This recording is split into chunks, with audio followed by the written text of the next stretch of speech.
नमस्कार बच्चों, आप सबको आज की कक्षा में मैं स्वागत करती हूँ। एक कौन सा चित्र है बच्चों? यह दांत है। हम सबको दांत होते हैं ना? जी, हम सबको दांत होते हैं। हम अपने दांतों को रोज सफाई करनी चाहिए, नहीं तो क्या हो सकता है? नहीं तो दांतों में बदबू आ सकता है। बदबू आने से दांतों में कीड़े हो सकते हैं। कीड़े होने से दांत दर्द होने लगता है। अगर दर्द होंगे तो हमें डॉक्टर के पास जाना पड़ेगा। डॉक्टर हमें दर्द ठीक होने के लिए दवाई देते हैं। दवाई खाने से हमारे दांत का दर्द ठीक हो जाता है। इसलिए हमें रोज दांतों की सफाई करनी चाहिए। बच्चों, एक कौन सा चित्र है? यह जंगल है। जंगल में कौन रहते हैं? जंगल में जानवर और पंछी रहते हैं। आज हम इन्हीं चित्रों के संबंधित एक कहानी यानी दांत का दर्द पाठ पढ़ेंगे। बच्चों, इस पाठ को मैंने दो भाग में बांटा है। एक भाग को, पहले भाग को मैं आज समझाऊंगी और दूसरे भाग को आने वाली कक्षा में समझाती हूँ। जंगल के सब जानवर परेशान थे। जड़ी बूटी और अंग्रेजी दवाई खिलाने के बाद भी शेर के दांतों का दर्द ठीक नहीं हो रहा था। जंगल में कौन रहते हैं बच्चों? जंगल में जानवर रहते हैं। यहाँ पर सब जानवर परेशान थे। परेशान यानी चिंतित थे। क्यों चिंतित थे? जड़ी बूटी और अंग्रेजी दवाई।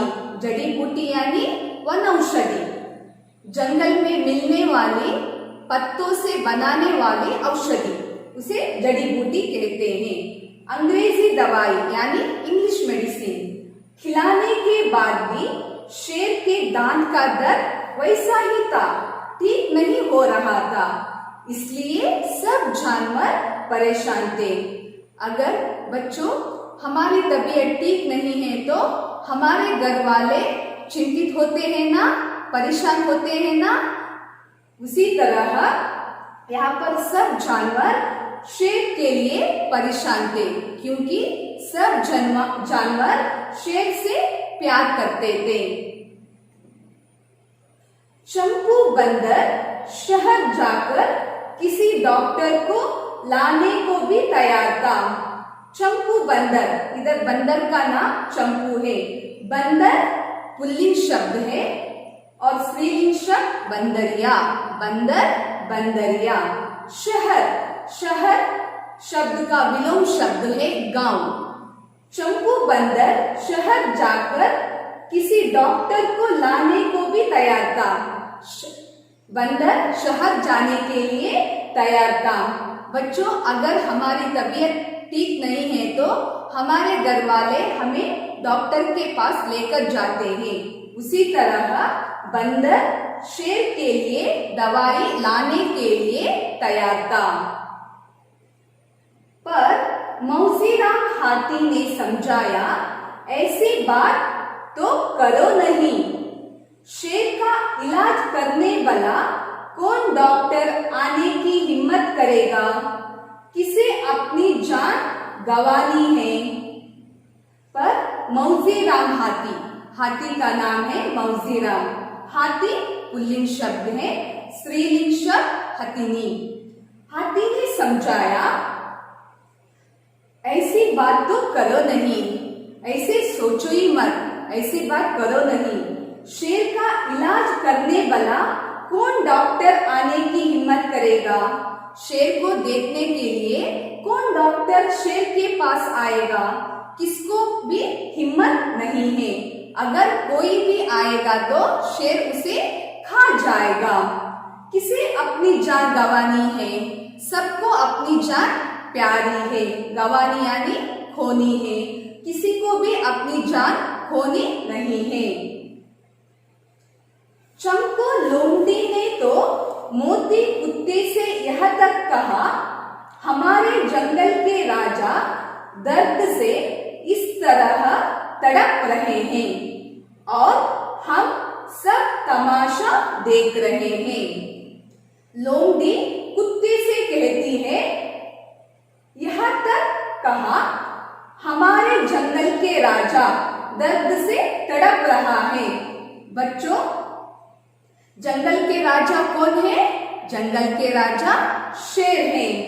तो लोमड़ी कुत्ते से कहती है कि हमारा राजा दर्द से तड़प रहा है, लेकिन हम सब तमाशा यानी खेल देख रहे हैं, कुछ भी नहीं कर रहे हैं। हमें कुछ ना कुछ शेर के लिए करना चाहिए।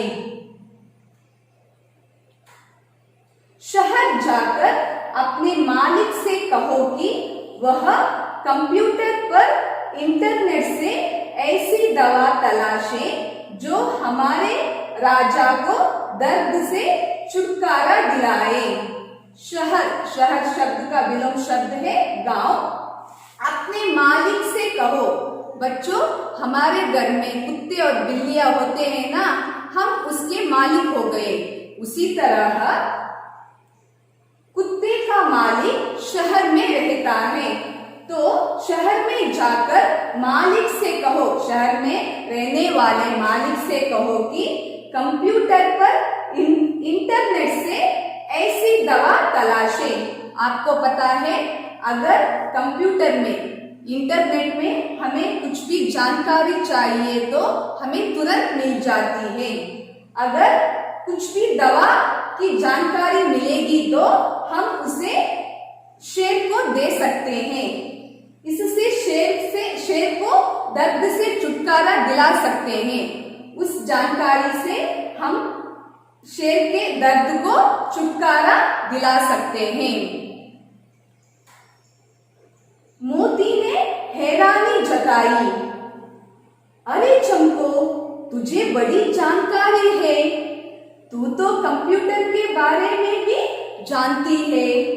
मोती हैरान हो गया, आश्चर्यचकित हो गया और कहा, अरे चंपो, तुझे बड़ी जानकारी है, तू सब कुछ जानता है, तुझे सब कुछ मालूम है, तू तो कंप्यूटर के बारे में भी जानती है, तुझे कंप्यूटर के बारे में, इंटरनेट के बारे में भी पता है, तुझे सब कुछ पता है। इधर शेर दर्द से बुरी तरह तड़प रहा था। उसकी समझ में नहीं आ रहा था कि वह क्या करे। आखिर घबराकर सबसे दूर ये घने पेड़ के नीचे जाकर लेट गया। इधर शेर दर्द से बुरी तरह तड़प रहा था। शेर का दर्द और बढ़ गया। उसकी समझ में नहीं आ रहा था कि उसको क्या करूं, पता नहीं चल रहा था। आखिर घबराकर डर से सबसे दूर शब्द का विलोम शब्द है पास। ये घने पेड़ के नीचे, घने पेड़ में थिक फॉरेस्ट के नीचे शब्द का विलोम शब्द है ऊपर, जाकर लेट गया। लेटना में सोने जैसा, लेट गया। ठंडी हवा चल रही थी। शेर पर बेहोशी सी छा गई। उसका मुंह खुला हुआ था। पेड़ पर बैठी नन्ही चिड़ियों ने शेर को तड़पते देखा। ठंडी हवा चल रही थी। बच्चों, आपको पता है, अगर जंगल और पेड़ के पास ठंडी हवा चलती है, इधर भी ठंडी हवा चल रही थी। ठंडी शब्द का विलोम शब्द है गर्मी। ठंडी, गर्मी। यहाँ पर ठंडी हवा चल रही थी। शेर पर बेहोशी सी छा गई। शेर बेहोश हो गया, सोने जैसा हो गया। उसका मुंह खुला हुआ था, लेकिन उसका मुंह खुला हुआ था। बच्चों, हम खाना खाते समय अपना मुंह खोलते हैं ना? हाँ, जैसे उसका मुंह भी खुला हुआ था। पेड़ पर बैठी नन्ही चिड़ियों ने, वहां पर पेड़ पर नन्ही चिड़िया बैठे थे। तो नन्ही यानी छोटी सी चिड़िया ने शेर को तड़पते देखा। शेर दर्द से तड़प रहा था, तो नन्ही चिड़ियों ने तड़पते शेर को देखा। वह नींद में भी दर्द से करा रहा था। दो नन्ही चिड़िया चुपके से फुदकती आई शेर के खुले मुंह में घुस गई। शेर नींद में दर्द से तड़प रहा था। कराह में यानी तड़पना, तड़प रहा था। दो नन्ही चिड़िया, दो छोटी सी चिड़िया चुपके से छुपकर फुदकती उड़ती हुई शेर के पास आई और शेर के मुंह में घुस गई, क्योंकि शेर का मुंह खुला हुआ था और शेर के मुंह के अंदर चली गई। बच्चों, यहाँ पर आज का पहला भाग में समाप्त करती हूँ। यहाँ पर शब्दार्थ दिए गए हैं। इस पाठ के शब्दार्थ हैं और लिंग बदलिए, तो ध्यान से इसे पढ़िए। बच्चों, यहाँ पर डिक्टेशन वर्ड्स दिए गए हैं, यानी श्रुतुलेख। आपके पास 3 लाइन्स के 2 किताब है ना। एक किताब में आपने नोट्स लिखा है और दूसरी किताब यानी कॉपी बुक में आप इन शब्दों को लिखिए और रोज हाफ पेज कविता या पद्य को रोज हाफ पेज लिखिए। धन्यवाद बच्चों।